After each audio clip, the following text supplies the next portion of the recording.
नमस्कार। Final post में आपका स्वागत है। आज हम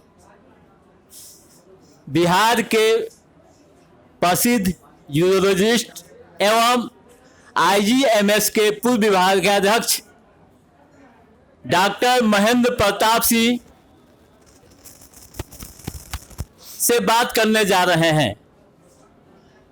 बदलते हालात में, बदलते मौसम में बिहार सहित पूरे देश के सामने कई तरह की चुनौतियां हैं। उन चुनौतियों के बीच हमारा समाज कैसे सामना कर रहा है और आगे करेगा। तीसरा वेव भी आने वाला है। डॉक्टरों के समक्ष भी बड़ी चुनौतियां हैं। इन तमाम मुद्दों पर हम डॉक्टर साहब से बात करने जा रहे हैं। चलिए डॉक्टर साहब, आपका बहुत बहुत शुक्रिया बात करने के लिए। धन्यवाद। सबसे पहले तो मैं आप लोगों को भी धन्यवाद दूंगा कि जो अभी का समस्या है, प्रॉब्लम है, सोशल प्रॉब्लम हो गया है, कोविड जो ये महामारी है, पैंडेमिक है, उसके बारे में आप हमसे बात कर रहे हैं। और जो मैं बोलूँगा ये मेरा व्यक्तिगत विचार होगा, इसको जो है लोग अन्यथा न लें, मेरा व्यक्तिगत विचार होगा। यही मेरा रिक्वेस्ट है। कुछ चीज़ों को मैं अपने व्यक्तिगत अनुभवों से बताऊंगा। जी, क्या क्या अनुभव है सर, कुछ बता। देखिए, पैंडेमिक जो है ना, ये इस तरह का पैंडेमिक आता रहता है और आएगा।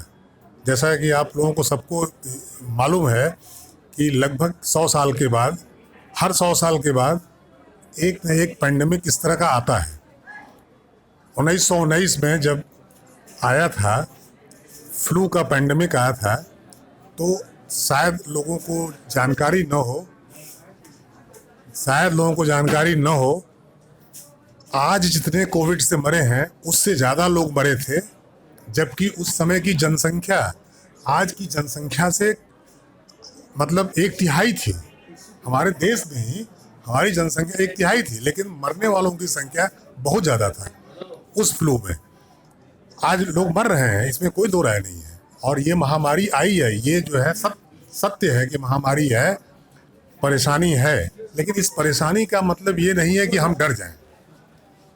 डरने की कोई ज़रूरत नहीं है। ये समय चक्र में है, जाएगा। इस बीच में हम लोगों को सबको पॉजिटिव रहना है, नेगेटिविटी को दूर रखिए। ये हमको भी पता है कि इसका कोई इलाज नहीं है। वायरस का आज तक न पहले इलाज था, न आज है और न कल रहेगा। इसका कोई इलाज नहीं है। इलाज केवल बचाव है, और बचाव तो हमारा मतलब राष्ट्रीय, नेशनल लेवल पर, स्टेट लेवल पर, डिफरेंट फोरम से इसके बारे में एडवाइजरी दी जा रही है कि भाई सोशल डिस्टेंसिंग रखिए, मास्क पहनिए, फ्रीक्वेंट हैंड वॉश करिए। ये जो है, यही इसका एक उपाय है, क्योंकि इसका कोई इलाज नहीं है। इलाज क्या है? अगर आपको हो गया तो जिस सिस्टम को वायरस अफेक्ट करेगा उसका इलाज है। किडनी फेल होगा, किडनी का, हार्ट पर, लंग में दिक्कत होगी, लंग का इलाज करना होगा। तो इस वायरस का कोई स्पेसिफिक इलाज आज तक नहीं है। बहुत से गाइडलाइंस आए, बहुत से इलाज आए, कुछ महीनों चला, उसके बाद उसको हटा दिया गया। मतलब उसका है कि इसका कोई इलाज नहीं है। और दूसरा सबसे बड़ा जो चैलेंज अब आ रहा है कि ये कोविड का वायरस ये अपना स्वरूप बदल रहा है। सबसे दिक्कत क्या है? फर्स्ट वेव में कोविड था, सेकेंड वेव में आया, अब वो वायरस म्यूटेट करके दूसरे रूप में आ रहा है। तो ये तय समझिए कि ये म्यूटेशन और इसका क्रम अभी चलेगा, ये निश्चित चलेगा। कितना दिन चलेगा इसको प्रेडिक्ट करना बड़ा मुश्किल है, लेकिन निश्चित तौर पर कुछ सालों के बाद इस म्यूटेंट का अपना जो मारक क्षमता है अपने आप कम होता जाएगा। सर, यूरोलॉजिस्ट को, जो आप जिस विभाग के हैं, ऐसे खासकर ऑपरेशन करना पड़ता है, कैसे इन समस्याओं से जूझते हैं, कैसे उसका निपटारा करते हैं? देखिए, के नजदीक जाना पड़ता है। हाँ, नहीं, बिल्कुल सही है। देखिए, आपको बचाव करना है। पहली बात तो है कि हम लोगों को, मान लीजिए यूरोलॉजी में अगर कोई आता है तो पहला है कि ये देखना है कि कोई आदमी इस वायरस से ग्रसित तो नहीं है। अगर इस वायरस से ग्रसित है तो उसको काउंसिल करते हैं कि भाई अभी आप जो है क्वारंटाइन में रहिए, अलग रहिए, इमरजेंसी नहीं है तो वेट करिए, अगर इमरजेंसी है तो फिर करना पड़ेगा। अगर किसी की जान जा रही है तो हम कोविड के लिए उसको रोक नहीं सकते हैं, लेकिन अगर इलेक्टिव काम है तो उसको ज़रूर राय देते हैं कि भाई कोविड का टेस्ट कर लीजिए। पहले बहुत सिंपल टेस्ट था, पहले एंटीजन टेस्ट, जो कि कुछ ही मिनट में आपको उसका रिपोर्ट दे देगा। अगर वो पॉजिटिव निकल गया तो मतलब आप केयरफुल हो जाइए। नेगेटिव है लेकिन कोई बड़ा ऑपरेशन करने जा रहे हैं तो उस नेगेटिव रिपोर्ट को मत मानिए, आप उसका RT-PCR कराइए। उसमें भी अगर नेगेटिव आ रहा है तो आप उसका इलाज करिए, ऑपरेशन करिए, सेफ है, कोई दिक्कत नहीं है। हाँ, इस बीच में आपको और आपके मरीज को जो कोविड प्रोटोकॉल है, जैसे डिस्टेंस मेंटेन करना, अगर आपस में बात कर रहे हैं तो मास्क पहनिए, हैंड सैनिटाइज करिए, इधर उधर मत छूइए। तो ये जो नॉर्मल कोविड प्रोटोकॉल है उसको तो फॉलो करना है, इलाज में भी फॉलो करना है और नॉर्मल लाइफ में भी फॉलो करना है। सर, कोविड के दौरान न्यूरोलॉजी और माफ कीजिए नेफ्रोलॉजी और यूरोलॉजी पेशेंट को क्या कुछ विशेष सावधानी रखने की जरूरत है? ऐसा कुछ नहीं है, क्योंकि देखिए ये कोविड एक वायरस है जो किसी को भी पकड़ सकता है। हाँ, ये जरूर है कि अगर आप पहले से किडनी के रोगी हैं, आपका किडनी कम काम कर रहा है, डायबिटिक हैं, या और कोई ऐसी बीमारी है, हार्ट के रोगी हैं, तो जो ऐसे लोग हैं, रोगी लोग हैं जिनका की इम्यूनिटी बहुत पुअर है, जैसे कैंसर का इलाज है या इम्यूनोसप्रेसेंट ले रहे हैं, गठिया का है, तो बहुत से चीज़ों में ऐसी दवाएं लोग लेते हैं जिससे कि आपकी इम्यूनिटी को सप्रेस कर देता है। तो ऐसे लोगों को थोड़ा विशेष सावधान रहना है, इन लोगों को सावधानी ज़्यादा बरतना है, क्योंकि ये उस इन्फेक्शन के लिए ज़्यादा प्रोन है। ये वायरस क्या है, वायरस आता है हल्का फुल्का, अगर आएगा तो हम एसिम्प्टोमेटिक हो करके कुछ दिन में अपने आप ठीक हो जाएंगे, क्योंकि हमारे अंदर उसको लड़ने की क्षमता है। लेकिन अगर हमारे अंदर लड़ने की क्षमता नहीं है तो वही थोड़ा वायरस हमारे लिए घातक हो जाएगा, मल्टीप्लाई करेगा, बढ़ेगा, हमारी इम्यूनिटी कमज़ोर है, शरीर उससे लड़ नहीं पा रहा है, तो क्या है, घातक हो जाएगा। तो ऐसे लोगों को थोड़ा सा ज़्यादा सावधानी बरतना चाहिए। मोतिहारी में सर इस तरह का एक क्लिनिक खोलने के पीछे क्या मकसद है? देखिए, ये पहला तो है कि ये बता दें कि ये क्लिनिक का आपने नाम देखा होगा, स्टोन क्लिनिक। पहली बात तो मैं बताऊं कि ये हमारे जो डॉक्टर मनोज और डॉक्टर हेमंत और उनकी टीम, ये लोग मोतिहारी में बहुत पहले से काम कर रहे थे और इनका क्लिनिक चल रहा था जिसका नाम स्टोन क्लिनिक था। ये अस्पताल को इन्होंने कुछ अपग्रेड किया और सारी सुविधाओं को बढ़ाया और दूसरी जगह ले आए, नाम वही का वही रखे हैं। लेकिन इस नाम से लोगों में ये मैसेज न जाए कि केवल यहाँ पथरी का काम हो रहा है। ये बाकायदा मल्टी स्पेशलिटी हॉस्पिटल है। यहाँ पर यूरोलॉजी के अलावा general surgery, gynaecology, obstetric, neurology, neuropsychiatry और लोग भी स्पेशलिस्ट हैं जो लोग देखेंगे और लोगों की सेवा करेंगे। स्टोन क्लिनिक इसलिए इन्होंने दिया क्योंकि इस एरिया में स्टोन संबंधी काम के लिए इन्होंने हाल फिलहाल जिन चीज़ों की ज़रूरत होती है, जैसे बाहर से पत्थर तोड़ना, ESWL, शरीर के अंदर तोड़ना, इन सीटू लिथोट्रिप्सी, ये सारी सुविधा इनके पास हो गया। किडनी में छेद करके पत्थर निकाल सकते हैं, पेशाब के रास्ते से जा करके पतले मशीन से जो है ना पेशाब की थैली, यूरेटर, किडनी में इसके स्टोन को तोड़ सकते हैं। तो हुआ क्या कि पत्थर से रिलेटेड किसी काम के लिए आदमी को यहाँ से जाने की ज़रूरत नहीं है। मोतिहारी के मरीज को यहाँ पर सुविधा मिल जाएगी। केवल उन्हीं को नहीं मिलेगी जो बहुत ही हाई रिस्क कैटेगरी में है। कुछ मरीज जो 100 में 1-2 ऐसे आएंगे जो बहुत ही हाई रिस्क कैटेगरी में, जैसे उनका हार्ट का ऐसा चल रहा है, कुछ दवाएं ले रहे हैं कि उनका खून इतना पतला है कि यहाँ करने पर हो सकता है कि आदमी परेशानी में आ जाए। तो वैसे लोगों के लिए अभी भी लोगों को पटना, दिल्ली, चंडीगढ़, वेलोर सब जगह जाना पड़ सकता है, लेकिन वो संख्या 1% से कम ही होगा। 95 से 98% रोगियों को कम से कम स्टोन की सारी सुविधा यहाँ उपलब्ध हो गई। इसीलिए इसका नाम इन्होंने स्टोन क्लिनिक दिया, क्योंकि स्टोन का इन्होंने कंप्लीट पैकेज अपने यहाँ रख लिया। लेकिन यूरोलॉजी का इन्होंने, जैसे जनरल यूरोलॉजी है, रिकन्स्ट्रक्टिव यूरोलॉजी है, ऐसा नहीं कि ओपन सर्जरी नहीं होता है, किडनी का भी होता है, पेशाब के थैली का भी हो रहा है, मशीन से प्रोस्टेट का भी होता है, ब्लैडर का भी होता है, तो सारे चीज़ हो रहे हैं। तो स्टोन क्लिनिक के नाम से लोगों को ऐसा नहीं समझना चाहिए। हम लोग सब कई बार यूरोलॉजी और नेफ्रोलॉजी में कंफ्यूज हो जाते हैं। देखिए, इनके लिए कुछ आप हाँ, एकदम बता दे रहे हैं। देखिए, नेफ्रोलॉजी और यूरोलॉजी, नेफ्रोलॉजी जैसा नाम नेफ्रॉन, पेशाब के बनाने तक की जो प्रक्रिया है वो नेफ्रोलॉजी में है, ठीक है। मतलब किडनी का पेशाब से बनाने वाली प्रक्रिया तक जितना भी चीज़ है वो नेफ्रोलॉजी में है, और उसके बाद जितना भी चीज़ है, यूरोलॉजी का मतलब है अब किडनी में पत्थर आ गया, ठीक है, तो वो यूरोलॉजिकल है, सर्जिकल। पहली बात है, नेफ्रोलॉजी क्या हो गया, टोटल मेडिसिन, वहाँ पर फिजिशियन की ज़रूरत है। यूरोलॉजी माने सर्जरी की ज़रूरत है, तो वहीं से अलग हो जाता है। नेफ्रॉन तक है नेफ्रोलॉजिस्ट के पास, और नेफ्रॉन के बाद जितना भी सिस्टम है, मतलब पेल्विस है, यूरेटर है, ब्लैडर है, पेशाब का रास्ता है, लिंग है, प्रोस्टेट है, जितना भी चीज़ है वो सारा जो है यूरोलॉजिस्ट में। इसीलिए यूरोलॉजी को अगर आप समझना चाहें तो इसको बोलते हैं जेनाइटो यूरिनरी सर्जरी। यूरोलॉजी का मतलब कंप्लीट जान जाइए, इसमें यूरिनरी सिस्टम और जेनाइटल सिस्टम कंबाइंड होता है।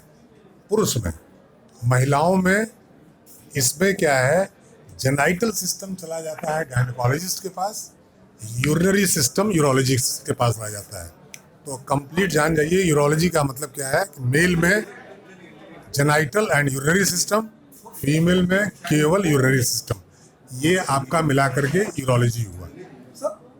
एक चीज और सर, किडनी कैंसर जो है अभी थोड़ा आम होता जा रहा है, हालांकि रेयर है, लेकिन फिर भी अब ये पाया जा रहा है बहुत सारे लोगों में। तो ये सेंटर जो बना है, क्लिनिक जो बना है, यहाँ पर इसके अर्ली डिटेक्शन के लिए कुछ, देखिए, एकदम बता रहे हैं। ऐसा है ना कि किडनी कैंसर, तो जैसे जैसे आदमी की लॉन्गेविटी बढ़ेगी, स्वास्थ्य बढ़ेगा, लोगों में खान पान और ये सब लाइफस्टाइल, तो थोड़ा बहुत तो फर्क पड़ने वाला है, ठीक है। जैसे पेस्टिसाइड है, इंसेक्टिसाइड है, कीड़ा मारने के लिए ये दवाई वो दवाई चलेगा, तो ये कैंसर चाहे किडनी का हो चाहे किसी और चीज़ का हो, उसमें थोड़ी वृद्धि होगी।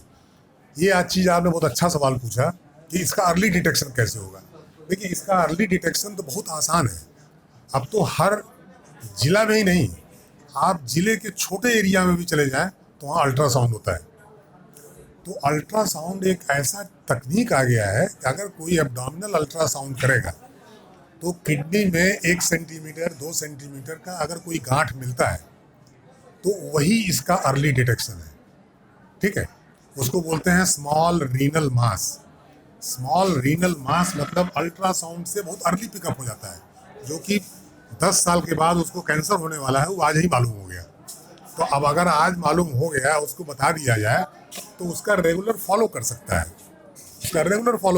है, एक एक साल पर अल्ट्रासाउंड करके देखेगा, अगर बढ़ोतरी हो रही है, कुछ हो रहा है तो उसका इलाज करा लेगा। तो यही है कि अगर अल्ट्रासाउंड में कोई ऐसी बात मिले या कोई ऐसा सुझाव मिले तो उसको इग्नोर नहीं करना चाहिए, उसको फॉलो करना चाहिए। बचने का यही तरीका है कि अगर जानकारी में अल्ट्रासाउंड में कोई गांठ दिखाई पड़ा तो उसको आप भूलिए नहीं, उसको प्रॉपर यूरोलॉजिस्ट से मिल करके उसका फॉलो करिए, क्योंकि बहुत सा जो सिस्ट होता है ना वो बिनाइन होता है, वो सुविधा यहाँ पे है। सब है आपके पूरे मोतिहारी में, आज से नहीं है, जब से अल्ट्रासाउंड है तब से है। खाली उसका लाभ हम नहीं, हमारी अज्ञानता के कारण हम नहीं जान पा रहे हैं कि अगर हमको मालूम है तो उसका इम्पोर्टेंस पता होना चाहिए कि फॉलो अप का इम्पोर्टेंस कितना है और करना है। अगर पब्लिक को या अपने मरीजों को हम लोग ये समझा सकें कि भाई अगर ये गांठ मिला है तो इसको छोड़ो नहीं, तकलीफ तुमको नहीं होगा, लेकिन एक एक साल में दिखाते रहो। अगर दिखाते रहेगा तब जो है ठीक है, अर्ली जो है उसका खराब होने से पहले ही उसका काम हो जाएगा। सब बदलते हालात में मरीजों और डॉक्टरों के बीच विश्वास का अभाव देखा गया। नहीं, ये तो देखिए, ये तो सीधी सी बात है। हमने अभी कुछ देर पहले कुछ बात कर रहे थे, अच्छे डॉक्टर और साधारण डॉक्टर में सिर्फ एक ही फ़र्क है। अच्छा डॉक्टर अपने मरीज से रिलेशनशिप डेवलप करता है, डॉक्टर पेशेंट रिलेशन। जो डॉक्टर इस्टेब्लिश कर लिया वो गुड डॉक्टर है, अच्छा डॉक्टर है। और जो डॉक्टर अपने मरीज से ये रिलेशन डेवलप नहीं कर पाया वो साधारण डॉक्टर है, पहली बात। और एक चीज़ बताऊँ मैं, अगर ट्रस्ट नहीं है, मरीज आप पर शंका कर रहा है, आप मरीज पर शंका कर रहे हैं, मरीज सोचता है कि हम गए हैं डॉक्टर साहब के यहाँ, पता नहीं कौन जांच लिख देंगे, कौन दवाई दे देंगे, उसके दिमाग में बैठ जाता है। तो मरीज अगर सशंकित है, डॉक्टर सशंकित क्या है कि हम इसको दवाई देंगे ही, खाएगा कि नहीं खाएगा, हम जांच लिख रहे हैं, जांच कराएगा कि नहीं कराएगा। तो दिक्कत क्या है कि हमारा जो विश्वास की कमी, डॉक्टर में भी मरीज में भी, दोनों तरफ जो विश्वास में कमी आया है, और ये पिछले 30-40 साल से मैं देख रहा हूँ कि इसमें धीरे धीरे विश्वास में कमी आया है।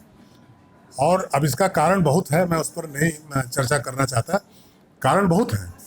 लेकिन ये विश्वास की कमी जिस दिन हम लोग इस कमी को पाट लेंगे, हमारा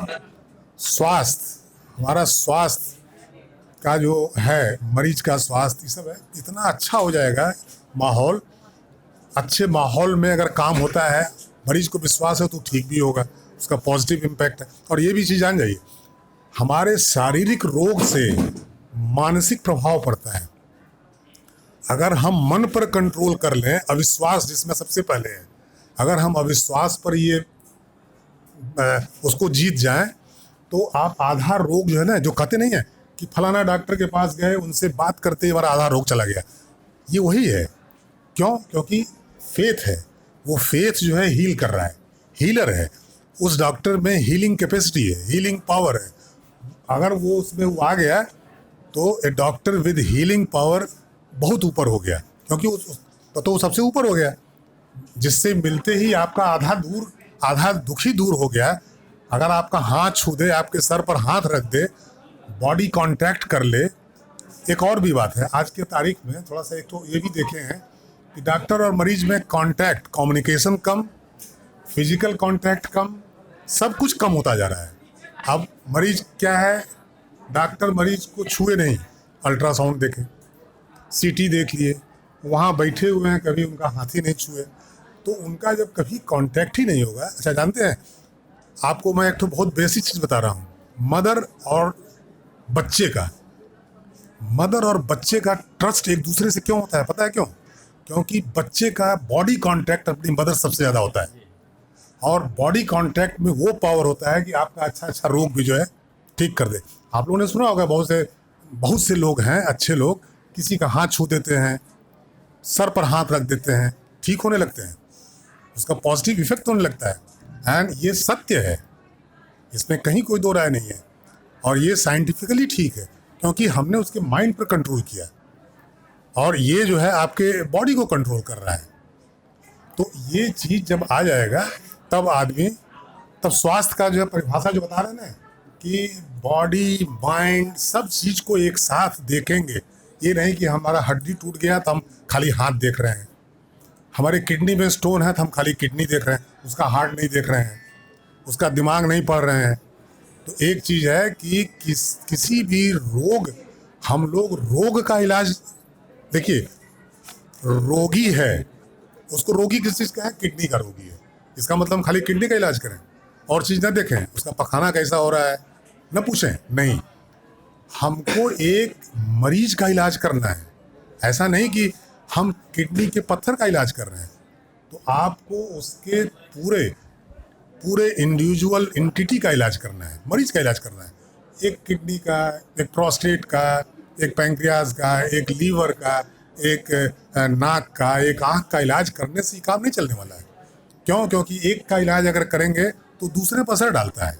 तो जब तक आप दूसरे के बारे में नहीं जानते, हम आप प्रोस्टेट का दवाई लिख दें और उस दवाई के बाद उस आदमी का कॉन्स्टिपेशन इतना हो जाए कि उनको पखाना ही ना हो, तो हमने तो इलाज तो किया, ठीक किया, बिना सोचे कि इस इलाज का असर दूसरे सिस्टम पर क्या होगा।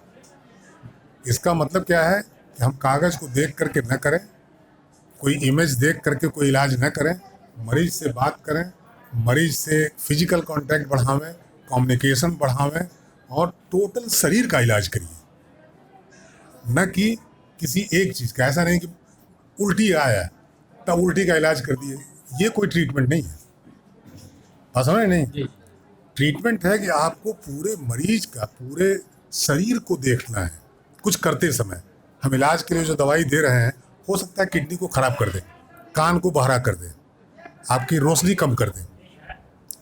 तो जब तक हमको वो ज्ञान नहीं रहेगा, पूरे शरीर का हम ध्यान नहीं रखेंगे, तो हमारे कारण उसको नुकसान हो सकता है। हमारा बेसिक यही है कि इलाज करने का जो दायरा है ना, वो इतना है कि जब तक कि लोग समझेगा नहीं कि हम किसी एक चीज़ के इलाज के लिए नहीं जा रहे हैं, हम एक आदमी का इलाज कर रहे हैं, एक आर्गन का, गॉल ब्लैडर का इलाज नहीं कर रहे हैं। हम एक आदमी का इलाज कर रहे हैं जिसके अंदर गॉल ब्लैडर है। तो मूल कहाँ है? मैं आदमी का इलाज कर रहा हूँ, गॉल ब्लैडर का नहीं, किडनी के पथरी का नहीं कर रहा हूँ, उस आदमी का इलाज कर रहा हूँ। तो हमको उस आदमी को दिमाग में रखना चाहिए। सर, आपने बहुत बड़ी बात कर दी। बदलते समय में या एक मान्यता रही है हमारे यहाँ कि डॉक्टर को भगवान का रूप कहा जाता है, भगवान माना जाता है इस धरती पर। लेकिन क्या इस माहौल में, इस हालात में एक डॉक्टर भगवान की यानी ईश्वर की भूमिका निभा रहे हैं? देखिए, पहली बात तो हम आपसे असहमत हैं। डॉक्टर कभी भगवान नहीं होता है। पहली बात, भगवान का रूप नहीं। देखिए, अस्पताल हम बता रहे, हम आपको एक बता दे रहे हैं, अस्पताल एक मान्यता है। मैं उस मान्यता की ही बात कर रहा हूँ। अस्पताल को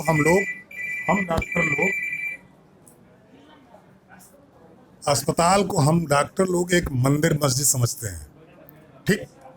और डॉक्टर उसके पुजारी हैं, मतलब उसकी देख रेख करते हैं, और जो उसमें आता है वही भगवान है।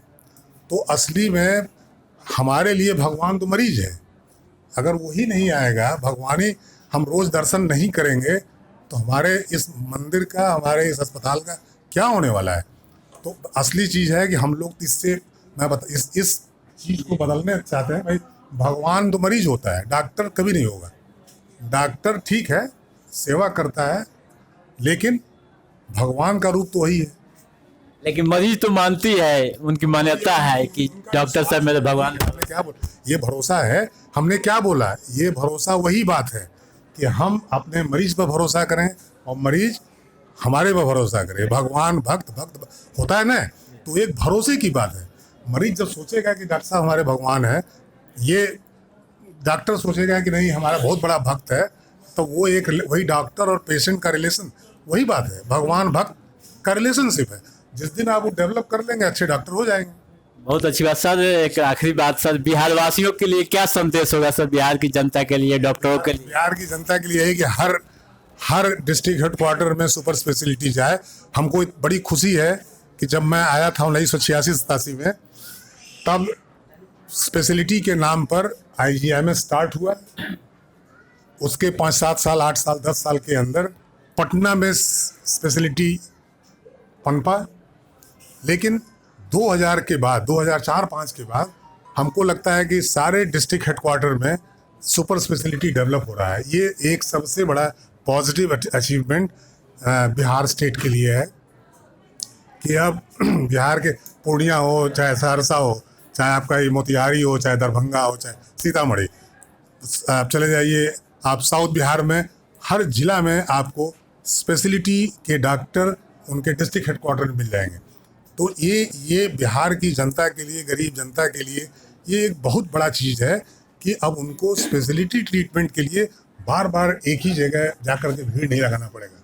जैसे पटना में 2-3 सेंटर है, वहाँ पे एक ही जगह जाकर क्यों लगाएंगे? अगर आपको सुविधा है तो यहाँ उसका फ़ायदा लीजिए। हाँ, यहाँ से नहीं बनता है, यहाँ के डॉक्टर साहब अगर आपको राय देते हैं तो उनको वहाँ आप जाइए और इलाज कराइए। और ऐसे सेंटर खुलने का एक और फ़ायदा है, अगर इनके थ्रू जो चाहे, जैसे मोतिहारी में कोई स्पेशलिस्ट है, ये यूरोलॉजिस्ट हैं, कोई नेफ्रोलॉजिस्ट है, कोई कार्डियोलॉजिस्ट है, उनके रेफरल पर अगर आप कहीं टर्शियरी सेंटर में गए, किसी बड़े अस्पताल में गए, तो आपको वहाँ पर एक तो पहले प्रायोरिटी मिलेगी, नंबर 2 जो चीज़ आप वहाँ नहीं समझ सकते हैं वो डॉक्टर साहब से आकर के समझ लेंगे, फॉलो अप करेंगे। क्यों? क्योंकि एक छोटी चीज़ समझने के लिए आप वेलोर तो बार बार जाएंगे नहीं, चंडीगढ़ तो जाएंगे नहीं, दिल्ली जाएंगे नहीं, लेकिन अगर यहाँ पर ऐसे स्पेशलिस्ट हैं, उनसे मिल कर गए हैं, तो आप उनके यहाँ आकर के ये सारी बात उनसे डिस्कस कर सकते हैं, पूछ सकते हैं। बहुत कम प्रयास में, बहुत मतलब आपका शारीरिक परिश्रम, आर्थिक हर तरह से आपका फायदा होने वाला है। तो ऐसे सेंटर का होना बहुत बड़ी बात है। बहुत बहुत धन्यवाद डॉक्टर साहब, आपने बात किया हम लोगों से। चलिए अब मैं आप लोगों को बहुत धन्यवाद दूंगा कि आप एक इतने अच्छे मौके पर आए हैं कि हमारे डॉक्टर मनोज और हेमंत जी ने जो ये प्रयास किया है, क्लिनिक खोला है, उसमें आप लोग शामिल हुए और ईश्वर की कृपा थी कि मैं भी शामिल हुआ। हम सब लोग आपके भी आभारी हैं कि आप जो है इस अस्पताल के बारे में लोगों को इसकी ये ईश्वर से यही प्रार्थना करता हूँ कि आपकी उम्र लंबी हो और ऐसे ही बिहार वासियों की सेवा करते रहें, बिहार को स्वस्थ बनाते रहें, यही कामना है सबसे। धन्यवाद। आप सभी लोगों को धन्यवाद।